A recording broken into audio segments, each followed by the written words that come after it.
Hey everybody, welcome back. Thanks for tuning in. My name is Clint. I'm Mystic Valley Designs. I airbrush custom model horses. Today is Thursday, May 29. I'm shutting down my shop for the year. I've got 4 or 5 more models to ship out.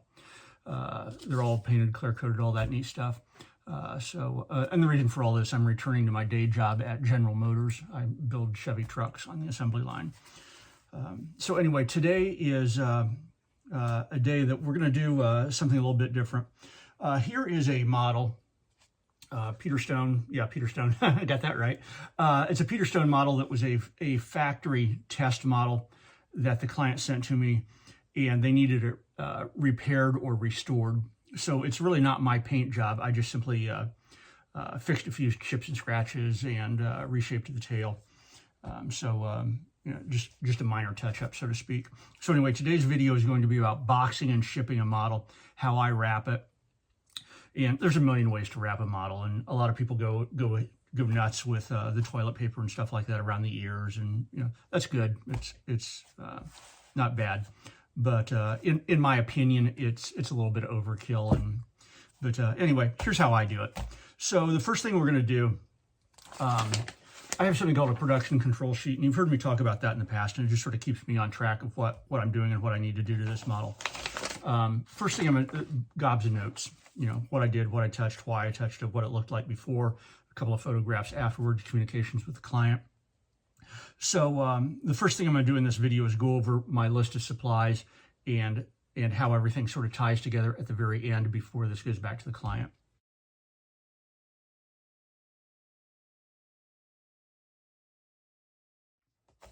So the first thing I'm going to do is assemble all my supplies. And obviously I need a model, I need a box, I need some shipping material or packing material. And I'm going to go over that in a little bit more detail. Let's see, what else? Tape, shipping label, stuff like that. So just get all your ducks in a row and get everything put together first. So the first thing I'm going to do is review the model. And this is like my ultimate final QA checklist. Just nothing majorly stupid, you know, giant scratches or anything like that I missed. Eyes are glossed. I've got chestnuts on the legs, stuff like that. So the model is good. It's been dried for, gosh, a week or so, I suppose. I don't know. But the point is, it's ready to ship out now. So the first thing I do when I get the model is I have I'm going to turn the camera around. I have a studio cart here. It contains my airbrushes, my air compressor, and a few other things that I need right at my fingertips. And you guys have seen this before. So the first thing we do is take the model. Come on, Ozzy, scooch. And I've got a paper towel dispenser here, and this is just standard kitchen paper towel. And we start to wrap, and wrap, and wrap, and wrap, and wrap.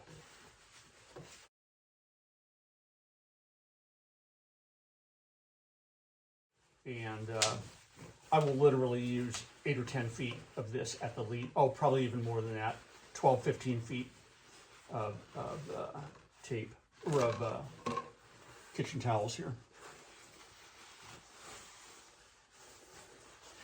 Now, I would like a little bit more on that. I ran out here. So we're going to change that out. Drop in another paper towel dispenser.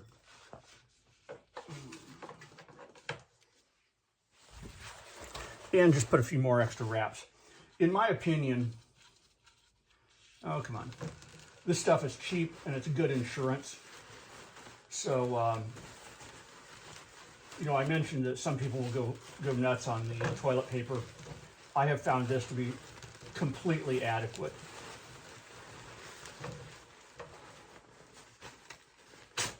There. So now we're done with that stage. One of the other supplies I have is tape. We're going to run the camera down there a little bit. I use two types of tape. One is just simply masking tape, and the other one is clear packing tape, and that goes on the outside of the box. The masking tape, I just simply wrap the model in that.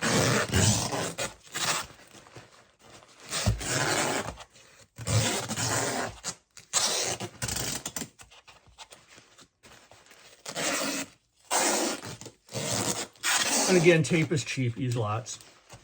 Now, one of the things I'm big on is making sure that protrusions such as the nose, the ears, and the hooves all get covered with a layer of tape. And my idea behind that is to prevent abrasion internally while this thing is bouncing around in the belly of a semi or an airplane or something like that, depending on how it's transported. And for almost all of my work, I just simply use the post office. Some people do UPS, FedEx, you know, stuff like that, DHL. I just run down to the post office. It's convenient, it's close. I know the ladies that work there, they're nice. They all think I'm some weird crazy guy shipping out these plastic models. But anyway, we're done with this. The next step in my process is bubble wrap. I get this at the big box stores, and it comes in a giant roll, you know, 100 feet long for $15, $20. I don't know how much. Next we're gonna bubble wrap this. And again, it's the same process I used with the paper towel.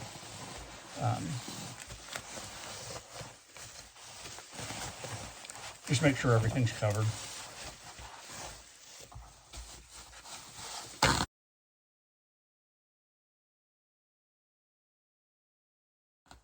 There we go. Get rid of that. Wrap this up. More tape.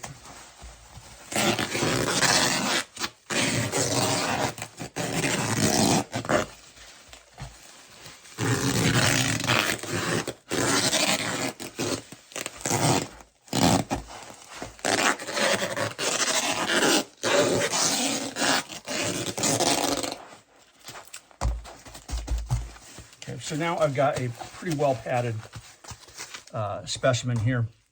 The next thing I like to do is I get one or two sheets of cardboard. Now notice you haven't seen a packing box or shipping box yet.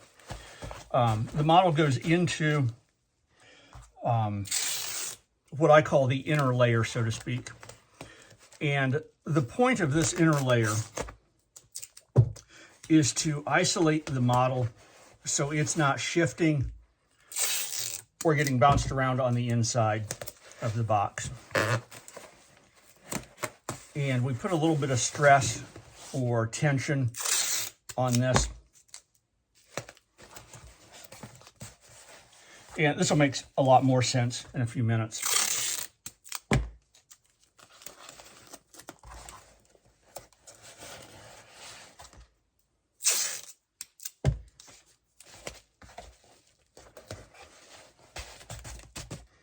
There. So now it's not going anywhere. And then we either fold it over or we put on a separate layer to sandwich it in there. And again, we put it under a little bit of stress or a little bit of tension. And the whole point of that is to stop or reduce shifting on the inside.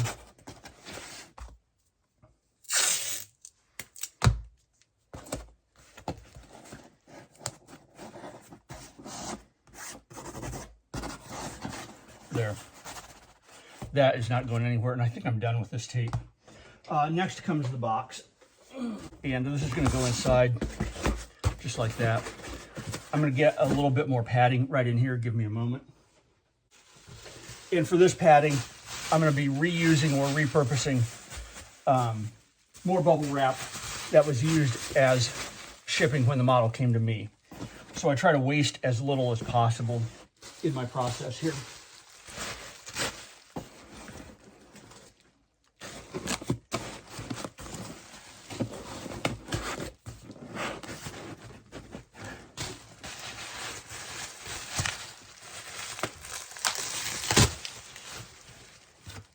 There we go.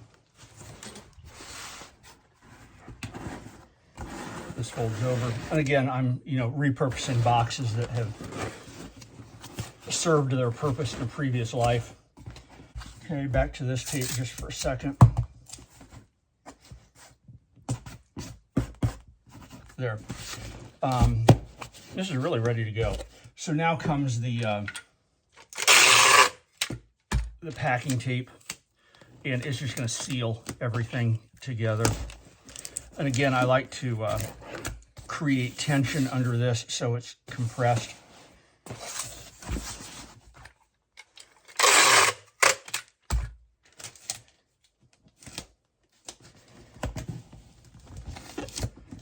In a previous life, when I did this like 30 years ago, 25 years ago, I had a client in the Netherlands, and she bought all my work for several years, and she retailed it in Europe for me. Her name was Olga. She was a Dutch woman. I have no idea what her last name is. I've lost her to time. But I got really good at shipping international packages and making sure I had no stray ends, so to speak.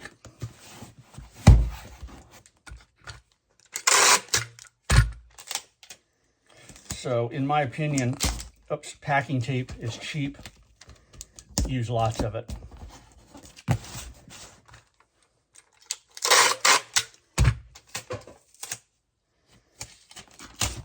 Oops, darn it.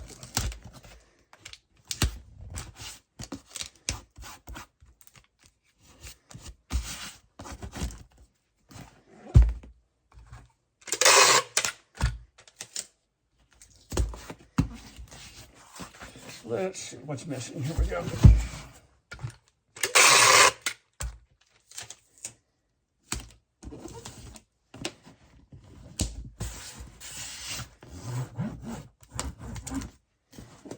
Okay, there we go.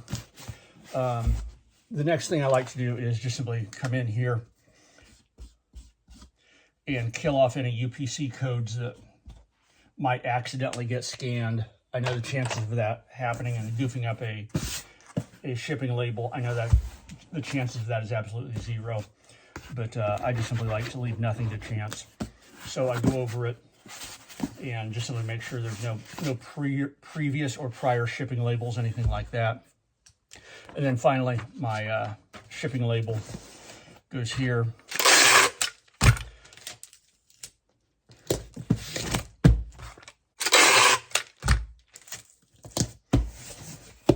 Okay, we're done with that. Put the tape away. And then the final thing is a scale, just so I know. Oh, that's nice. Good camera work there, Clint. Way to go. Tear that out, cancel it out, the weight of that can. Then I weigh this. 34.7 ounces. 34.70 ounces. About 2.5 pounds. Turn that off. Can goes back up here. And then finally, I measure it 14 inches by 13 inches by, we're going to call that 5.5. We'll just round that up to 6 inches. And what was that? 30. I'm going to round this up to 35 ounces. 16 ounces to the pound, so that's 2 pounds and a few ounces. This can get shipped where it's going to on the East Coast. I'm guessing shipping will be around $12, $15. I don't know.